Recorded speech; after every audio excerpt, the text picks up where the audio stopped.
सच्चिदानंद, हे सृष्टि पालक, पापी रावण के अत्याचारों से पीड़ित होकर ये पृथ्वी, ऋषि, मुनि, देवता, गंधर्व सब आपकी शरण में आए हैं।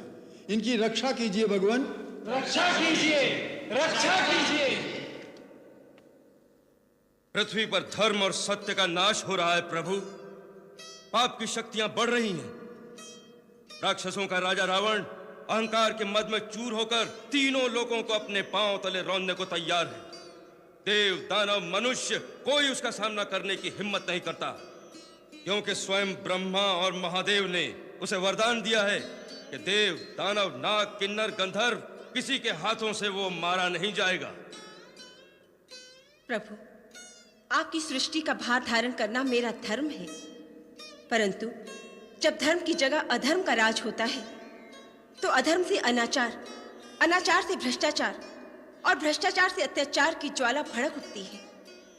जब अत्याचार इतने बढ़ जाते हैं तो देखिए, पाप की ज्वाला में मेरा शरीर जलने लगता है। प्रभु, मेरी रक्षा कीजिए। पृथ्वी त्राही त्राही कर रही है करुणा निधान।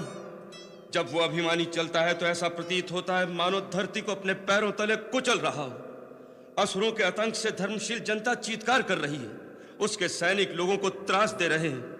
राक्षस साधुजनों का खून पी रहे हैं। प्रभु, आज अबलाओं की लाज और मानव की मानवता को बचाने वाला कोई नहीं रहा। आज वो अवस्था आ गई है, यदि कोई धर्म और सत्य के रास्ते पर चलने की कोशिश करे तो वो जीवित नहीं रह सकता। आज हर प्राणी पाप और भ्रष्टाचार के रास्ते पर चलने को विवश किया जा रहा है। जब ऐसी अवस्था आ जाए तो सत्य की रक्षा के लिए किसी महान शक्ति का अवतार लेना आवश्यक हो जाता है। सच्चिदानंद। देवादिदेव प्रणाम।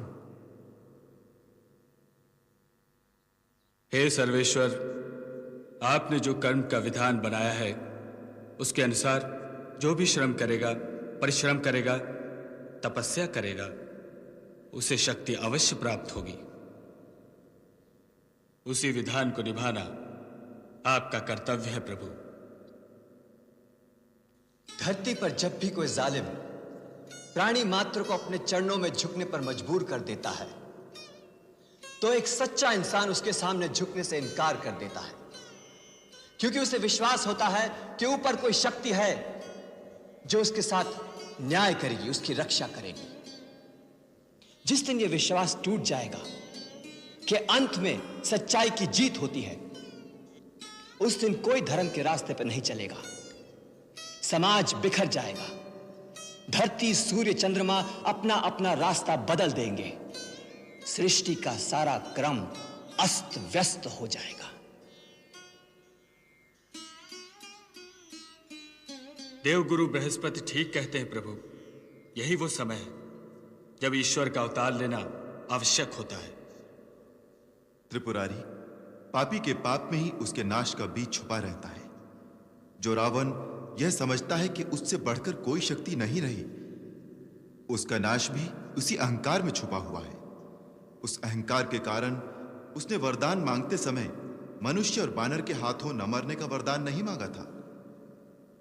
जिस मानव को वह कीड़े मकोड़ों की तरह तुच्छ समझता है, उसी सामान्य मानव के रूप में मैं अवतार लेकर उसका मान भंग करूंगा। हम अपनी कलाओं सहित अयोध्या नरेश दशरथ के घर में जन्म लेंगे और असुरों के अत्याचारों से पृथ्वी की रक्षा करेंगे, ताकि धरती पर जहां भी लोग सत्य और धर्म का साथ दें, वहां उन्हें एक ही विश्वास हो कि अंत में सच्चाई की जय होगी। सारी सृष्टि में एक ही जय घोष गूंजेगा, सत्यमेव जयते, सत्यमेव जयते, सत्यमेव जयते, सत्यमेव जयते, सत्यमेव जयते, सत्यमेव